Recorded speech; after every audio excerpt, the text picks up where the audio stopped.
నమస్తే. ఏం పేరు మీ పేరు? చందు కొబ్బరిబొండ చందు నాయక్. కొబ్బరిబొండ చందు నాయక్. కాదు సరే, ఏం లేదు, జిహెచ్ఎంసీ ఎన్నికలు రాబోతున్నాయి. సో ఎలా ఉండబోతుంది ఈసారి అంటే ఇక్కడ ప్రధానంగా చూస్తే కాంగ్రెస్ ఉంది, బీజేపీ ఉంది, బీఆర్ఎస్ ఉంది. సో మూడు పార్టీలు చాలా టైట్ గా గట్టిగా అనిపిస్తుంది. మరి ఈసారి డివిజన్లు పెరుగుతున్నాయి, కార్పొరేటర్లు పెరుగుతున్నారు, మహిళా రిజర్వేషన్ గా ఆడవాళ్ళకు కూడా ఛాన్సెస్ దొరుకుతున్నాయి. ఎలా ఉండబోతుంది మరి ఈసారి మీరే అవకాశం ఏ పార్టీకి ఉందనుకుంటున్నారు? ఇప్పుడు ఎవరైతే కాంగ్రెస్ ప్రభుత్వం నడుస్తుందో కాంగ్రెస్ దే ఉంటది. ఎందుకంటే అన్ని ఎలక్షన్ లో చూస్తున్నాం కదా. ఇప్పుడు టిఆర్ఎస్ ఉన్నప్పుడు టిఆర్ఎస్ దే నడిచింది, కాంగ్రెస్ ఉన్నప్పుడు కాంగ్రెస్ నడిచింది. డివైడ్ అయిన తర్వాత తెలుగుదేశం ఉంటే తెలుగుదేశమే నడిచింది. ఏదన్నా అదే వస్తుంది. ఎందుకంటే గవర్నమెంట్ వాళ్ళున్న తప్ప వాళ్ళదే నడుస్తుంది తప్ప వేరే వాళ్ళది నడవదు. ఏం నడవదు. ఎందుకని కారణం ఏంటంటే? కారణం ఏంటంటే ఇప్పుడు గవర్నమెంట్ ఆయన ఉన్నప్పుడు వాళ్ళతోటి చేయాలి. ఇప్పుడు నేనున్నా కానీ కార్పొరేటర్ గవర్నమెంట్ ఎవరితో వాళ్ళతోనే సహాయాలు తీసుకుని వాళ్ళతోటి నడిస్తేనే నడుస్తుంది. ఇది నడుస్తున్న ప్రభుత్వాలు ఇదే కాదు, గత 40 సంవత్సరాల నుండి చూస్తున్నాం. సేమ్ ఇదే రాజకీయం. ఇప్పుడు చూసినాం కదా, సర్పంచ్ ఎలక్షన్ చూసినాం,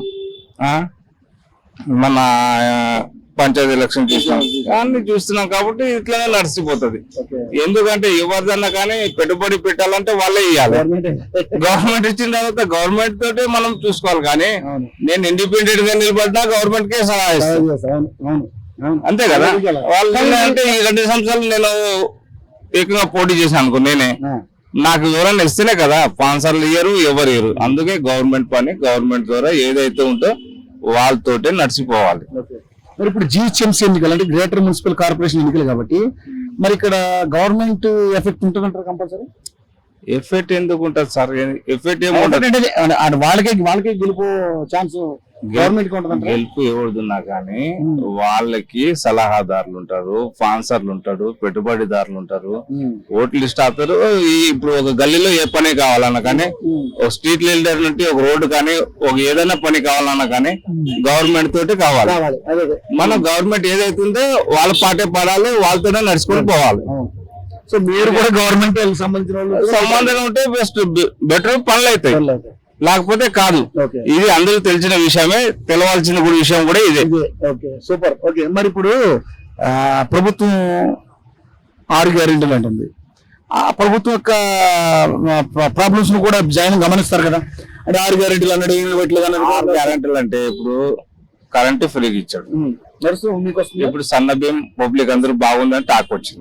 సన్న బియ్యం ఇంకా బస్ ఫ్రీ 3 అవుతున్నాయి. ఇంకా 3 అంటే ఇప్పుడు ఉన్నదానికి మాకు బరువులు బాధ్యతలు ఎక్కువైపోయినాయి, మిత్తిలు పడుతున్నాయి, అన్ని పడుతున్నాయి.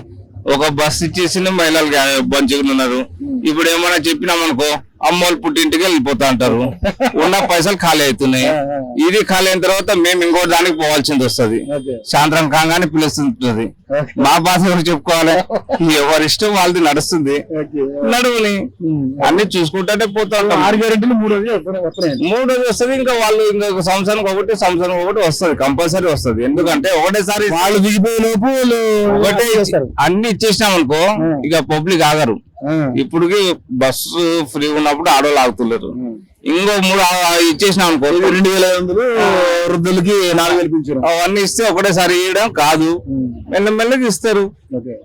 రైతులన్నా సంతోషంగా ఉన్నారు. రైతు సంతోషం అంటే ప్రతి ఓడు పంట పండించే రైతు ఉంటే రైతు సంతోషంగా ఉంటారు. ఇవాళ రుణమాఫీ ఏంటంటే రుణమాఫీ చేస్తున్నా అంటే రుణమాఫీ చేయాలి. దేనికి చేయాలి? ఇప్పుడు నువ్వు 10 ఎకరాలు ఉన్నావు, నువ్వు పంట వేస్తే చూపిస్తే నువ్వు గవర్నమెంట్ కి ఏదైనా అమ్ము కొనిస్తే నీకు ఇవ్వాలి. నువ్వు వేరే వాళ్ళ కౌలుకి ఇచ్చేసి మోడీ వేస్తాడు, రేవంత్ రెడ్డి వేస్తున్నాడు, మేము తీసుకుంటున్నామంటే కాదు. నువ్వు ఇచ్చేది ఎవరికి ఇవ్వాలి? 10 ఎకరం ఉన్నవానికి, 2 ఎకరాలు ఉన్నవానికి, లాస్ట్ 3 ఎకరాలు ఉన్నవానికి ఇవ్వాలి.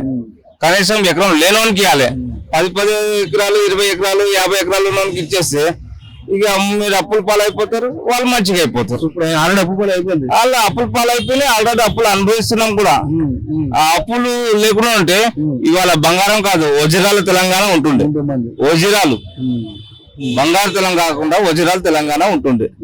ఇది అందరూ తెలుసుకోవాలని విషయం, తెలుసుకోవాలని నడుచుకునే విషయం ఉంది.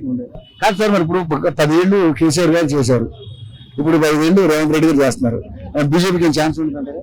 ఇగో కేసీఆర్ ఉన్నప్పుడు 60-70% కరెక్ట్ చేశాడు. దాంట్లో ఏమైందంటే ఇక ప్రతిపక్షాలని వాళ్ళని వీళ్ళని బీజేపీ అని అన్ని వచ్చేసినాయి. ఆయన ఇంట్లోకి వెళ్ళిపోయి కూర్చున్నాడు. డబుల్ బెడ్రూమ్ ఒకటి దళిత బంధు ఒకటి కొంత ప్రాబ్లం వాళ్ళకి. ప్రాబ్లం అయింది. ఇక ఆయన చేసిండు, ఆయన ఒప్పుకుంటాడు. ఆయన చేసే అన్ని చేయాలని ఆయన అనుకున్నాడు. కానీ కొంతమంది ఉండే చేయనియరు, చేసుకోనియరు. అట్లా ఉంటది రాజకీయం అంటే. ఎందుకంటే మేము ప్రతిదీ రైతులం కాబట్టి ప్రతిదీ గమనిస్తుంటాం, చూస్తుంటాం. మీకు పడుతుందా రైతు బంధు పడ్డా? మాకు రైతు బంధు అయితే ఏమి లేదు. మాకు ఉండేది ఏం ఎకరం కూడా లేదు. తీసుకున్నారా? ఏది లేదు. కేసీఆర్ ఉన్నప్పుడు 10,000 జిఎంసీ ద్వారా మాకు 10,000 రూపాయలు లోన్ ఇచ్చాడు. ఆ 10,000కి 20,000, 20,000కి 40,000 తీసుకుంటున్నాం, కడుతున్నాం. మాకు కేసీఆర్ అంటే మంచి పనులే చేశారు, కానీ అప్పులు ఎక్కువ చేయడం వల్లనే బాధ అనిపిస్తుంది. ఆ బాధకి ఉన్న దానికి మిత్తి దోచుకుని కట్టుకోవాలంటే కాని పని. మళ్ళీ మిత్తులు పెరుగుతాయని భయం. మరి బీజేపీకి అవకాశం ఉండదంటారు?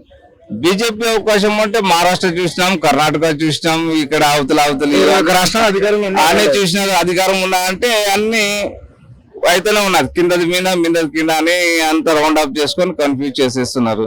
వస్తే మంచిది, అన్ని నాప్ చేసే. ఇప్పుడు తెలంగాణ అప్పు మొత్తం నాప్ చేస్తారంటే ఆయనే రావచ్చు. తెలంగాణ అప్పు ఎంత ఉందో అంత కట్టేస్తారు, అబ్బాయి మంచి బతుకురు అంటే రావచ్చు. ఎందుకంటే జరిగే పని అంటే ఆయనకి డబుల్ ఇన్కమ్ లేని ఆయన కూడా జరగనియాడు.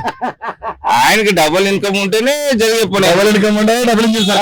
ఇప్పుడు ఆ డబుల్ ఇంజిన్ తోటి అన్ని అవుతాయి. కానీ ఇప్పుడు ఒకటి ఇచ్చేవాడు ఉండాలి, ఒకటి తీసుకునేవాడు ఉండాలి. అప్పుడే మరి ఏమనుకుంటున్నారంటే అధికార పార్టీకి ఛాన్స్?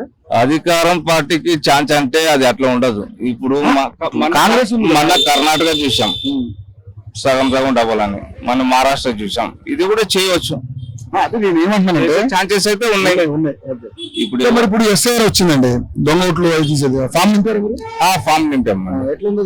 అది ఫామ్ అంటే ఇప్పుడు ఉన్న లిస్ట్ తీసుకొని ఫామ్ లో ఫోటో పెట్టి ఫామ్ నింపి ఇచ్చాం. అది పర్వాలేదు.